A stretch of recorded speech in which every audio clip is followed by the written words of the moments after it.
Donc je vais vous parler de révolution sensible et plus particulièrement en fait du concept d'économie circulaire créative qui est défendu par finalement les membres, les personnes qui se retrouvent dans la dynamique de la révolution du sensible ou révolution sensible.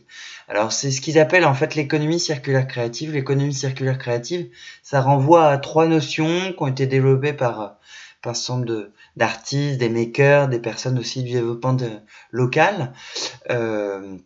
Et donc, la première, c'est autour de la notion d'économie, c'est de dire qu'effectivement, ça renvoie à la notion de système d'échange, renvoie donc au monétaire, au troc, aux dons, des choses qui effectivement existent sur les territoires, mais aussi à la question d'économie sociale et solidaire. C'est également la notion de circulaire, d'économie du partage, genre de choses.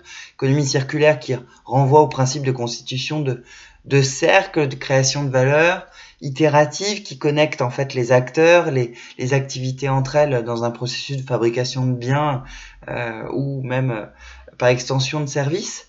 Et en fait, ça renvoie à la notion en fait de don, de troc ou de marchandisation d'une matière sortante, donc matière première, mais aussi matière secondaire ou déchets, d'un producteur de cette matière vers une autre. Donc en gros, ça pourrait être effectivement l'ébéniste qui travaille du bois, il a des chutes de bois et donc ces chutes de bois, il va les donner à un autre artiste qui avec ça va créer des lampes, etc.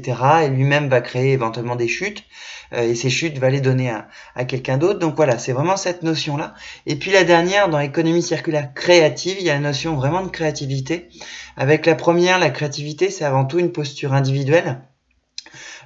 Qui renvoie à la notion c'est l'acte de créer quelque chose de nouveau et sa capacité à trouver des solutions originales avec une certaine volonté de modifier ou transformer le monde. Et ça, je crois que les révolutionnaires sensibles sont hyper centrés sur cette dimension-là. Ensuite, il y a la notion de créativité sociale. Donc là, l'idée, c'est un paradigme qui est éthique, politique, existentiel, face au constat qu'il y a une société, on est face à une société du risque, du changement, de tension.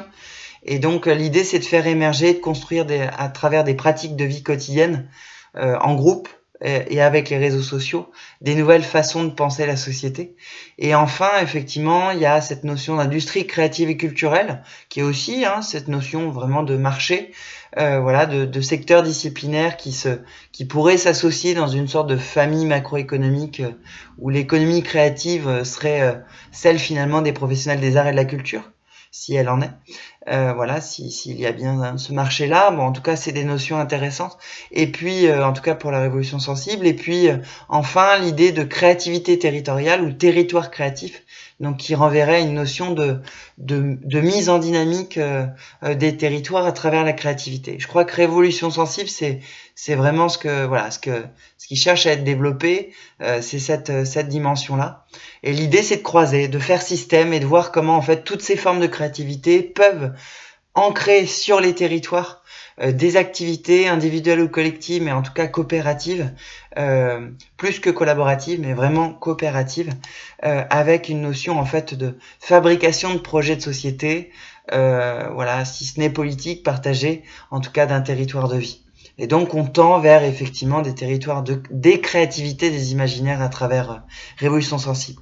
À très bientôt pour une nouvelle présentation de Révolution Sensible.